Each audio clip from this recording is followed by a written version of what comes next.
पूर्व जन्म में मैया यशोदा का नाम था धरा, बाबा नंद का नाम था द्रोण, ये स्वर्ग के देवता थे। 8 वसुओं में एक वसु द्रोण, उनकी धर्मपत्नी धरा। घर में कोई संतान नहीं थी, भगवान नारायण को ही अपना सर्वस्व मानते थे। हमें क्या करना संतान का, सब सुख नारायण देने वाले हैं, उनके होते फिर किसी और रिश्ते की आवश्यकता नहीं है। भगवान नारायण से ही पुत्र भाव रख करके दोनों पति पत्नी धरा और द्रोण तपस्या करने लगे। बहुत वर्ष बीत के तपस्या करते करते भगवान नारायण शिव पार्वती से कहते हैं, आओ भगत की परीक्षा लेते हैं। द्रोण और धरा की परीक्षा के लिए शिव पार्वती बन गए वृद्ध माता पिता, नारायण बन गए उनके पुत्र, और कांवड़ उठा करके शिव पार्वती माता पिता तीर्थ यात्रा के लिए लगे निकल गए। ये परीक्षा का एक युग उपाय था। और घूमते घूमते आ गए जहां ये तपस्या में रत थे।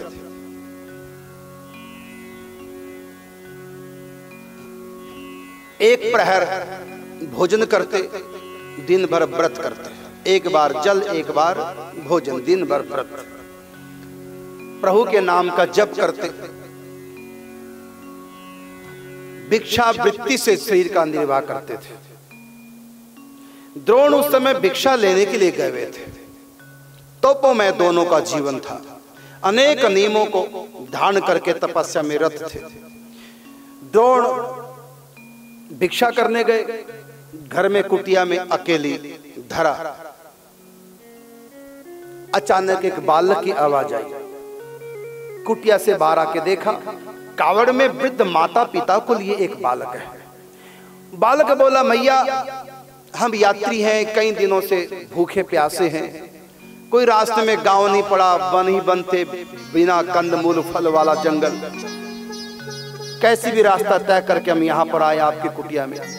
मेरे माता पिता को भूख लगी, इनके लिए भोजन की व्यवस्था हो तो। ब्राह्मणी धरा ने कहा, बेटा रुक जाओ, मेरे पति भिक्षा करने के लिए गए हैं, जो भी आटा सीधा सामान लाएंगे, मैं रसोई तैयार करके आपके माता पिता को पहले, फिर आपको, और शेष बच्चा तो प्रसाद रूप में हम स्वीकार करेंगे, आप थोड़ा प्रतीक्षा करें। लेकिन भगवान ने एक विचित्र खेल किया, एक और रूप बना लिया। भिक्षा लेकर के आ रहे थे पति द्रोण, रास्ते में एक ब्राह्मण के रूप में ठाकुर जी उनको मिले, और पुरानी कथाओं में ऐसा उलझा लिया, घर आने ही नहीं दिया कुटिया तक। वो भी रसिक थे कथाओं के, कथा सुनते सुनाते 2 प्रहर बीत गए, ध्यान ही रहा कि घर भी जाना। इधर बालक रूप में भगवान ब्राह्मणी से कहते हैं धरा से कि मैया यदि आपके घर में कुछ नहीं है, आपके पति देव अब तक नहीं आए, मेरे माता पिता भूखे प्यासे परेशान हैं, तो मैं आगे चला जाता हूं, आगे कोई और घर कुटिया देखूंगा, भोजन की व्यवस्था आगे होगी। धरा कहते कि बेटा आज तक मैंने अपने घर से किसी अतिथि को भूखा नहीं, निराश नहीं जाने दिया, थोड़ा सा और इंतजार कर, थोड़ा सा और प्रतीक्षा कर, जब इतने दिनों से कुछ नहीं खाया, 1 घड़ी और सही आती होंगी, इतनी देर तो मेरे पति कभी नहीं लगाते थे, न जाने क्यों आज आए नहीं, थोड़ी देर और प्रतीक्षा करो। थोड़ी देर और प्रतीक्षा की, लेकिन वहां पर ठाकुर जी ने ऐसा कथाओं में उलझा रखा था सुनने सुनाने में, वो आए नहीं, उनको भी ध्यान नहीं रहा, ऐसे कथा के रसिक थे। भूख प्यास को विसार करके, घर की शुद्ध को विसार करके भगवान की कथा सुनने सुनाने में लगे। ठाकुर जी ने वहां कथा में उलझा के रखा, और इधर बालक रूप में ठाकुर जी बोले कि मैया अब तो हम जा ही रहे हैं, आपके पति पत्नी आएंगे कि नहीं आएंगे। और जो ही जाने लगे, पांव पड़ती है, अतिथि भगवान थोड़ा रुक जाओ, मेरे पति नहीं है तो कोई बात नहीं, अब प्रतीक्षा और नहीं होगी, मैं स्वयं जाती हूँ एक दुकान से रसोई का सामान ला करके भोजन तैयार करती हूँ। ठीक है, हम थोड़ी देर और प्रतीक्षा करेंगे, अब की बार नहीं तो चले जाएंगे, आप जल्दी जाओ। अब ये गई एक दुकान पर, एक युवा बैठा था दुकान पर, उससे बोली मेरे घर में अतिथि आए हैं, अभी मुझको थोड़ा सा आटा चावल गुड़ ये सब चाहिए, और जब मेरे पति आएंगे भिक्षा लेकर के वो सामान मैं आपको दे दूंगी, जल्दी से ये सामान दिया। सामान लेकर जब चलने लगी, उस लड़के ने यशोदा को, उसको धरा को इशारा किया किधर जा रही है। उसने कहा घर जा रही हूं, सामान का मोल चुकता नहीं करोगी।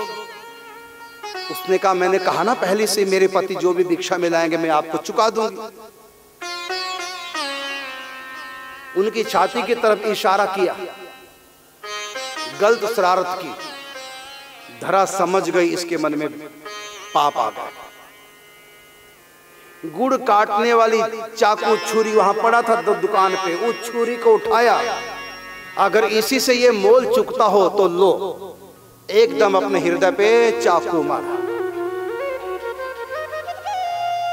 मांस का लोथड़ा काट करके मुंह पे दे मारा। खून से लथपथ सामान को लेकर के कैसी भी कुटिया तक तो पहुंच गई।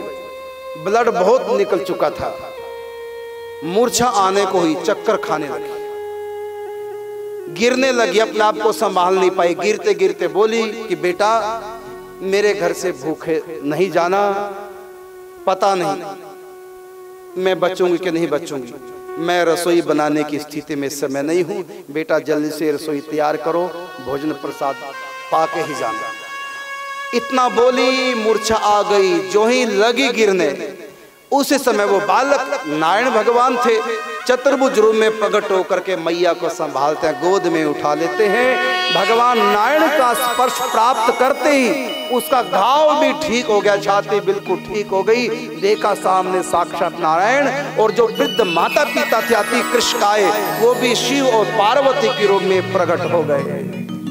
भगवान नारायण ने कहा धरा ब्राह्मणी से कि मां मैं आपकी तपस्या पर, आपकी भावना पे बहुत ही प्रसन्न हूं। आप अतिथि को ही नहीं प्रत्येक जीवधारी को आप मेरा ही रूप मान करके सेवा करते हैं। आपकी इसी सेवा भावना से मैं अतिशय संतुष्ट हूं।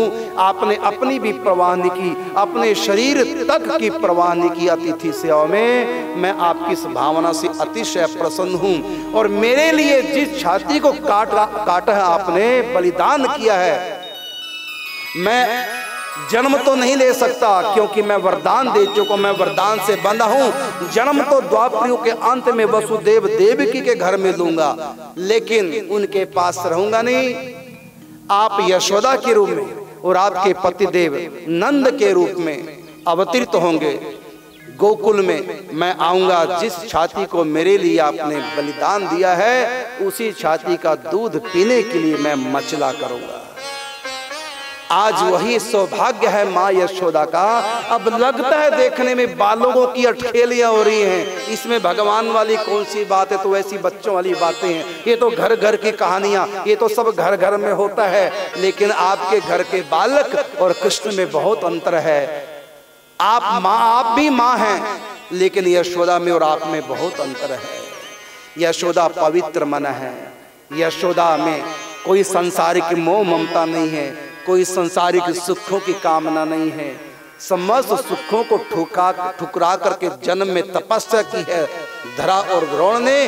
केवल परमात्मा से प्यार किया, अपने शरीर की भी परवाह नहीं की। इतना ऊंचा भाव माँ यशोदा का। आज भले ही माँ यशोदा भूल गई कि मैं किसी जन्म में तपस्या किए हूँ, उसी का फल श्री कृष्ण परमात्मा मेरी गोद में है, ये तो भले ही भूल गई, लेकिन पूर्व जन्म में क्या हुआ इससे क्या मतलब? मतलब तो फल से है, आनंद से है। हमने पेपर में क्या लिखा है क्या नहीं, भले हम भूल जाएं, इससे क्या मतलब? परिणाम तो सामने आ गया ना पेपर का, बस परिणाम से मतलब है। इसी प्रकार माँ यशोदा तो भूल गई कि पूर्व जन्म में मैंने तपस्या की थी, लेकिन भले भूल गई, लेकिन उस तपस्या का फल श्री कृष्ण आज उनके आंचल का दूध पान कर रहे हैं और मैया बलिहार जारी है कृष्ण के ऊपर। मैया को कृष्ण को दूध पिलाते समय, उनके साथ अनेक प्रकार के खेल करते समय, कृष्ण को अवलोकन करते समय, उनकी सेवा करते समय उस आनंद की प्राप्ति हो रही है जो आनंद समाधि में भी ऋषि मुनि योगियों को नहीं आता। यहाँ तक कि वैकुंठ में भी वो आनंद किसी भी परिकर को नहीं जो आनंद आज मैया ले रही है। ये तमोगुण, रजोगुण, सत्वगुण से भी आगे तुरीय अवस्था, उस तुरीय अवस्था से भी आगे की अवस्था है भावावस्था, जो वात्सल्य भाव से परमात्मा का रस स्वादन कर रही है।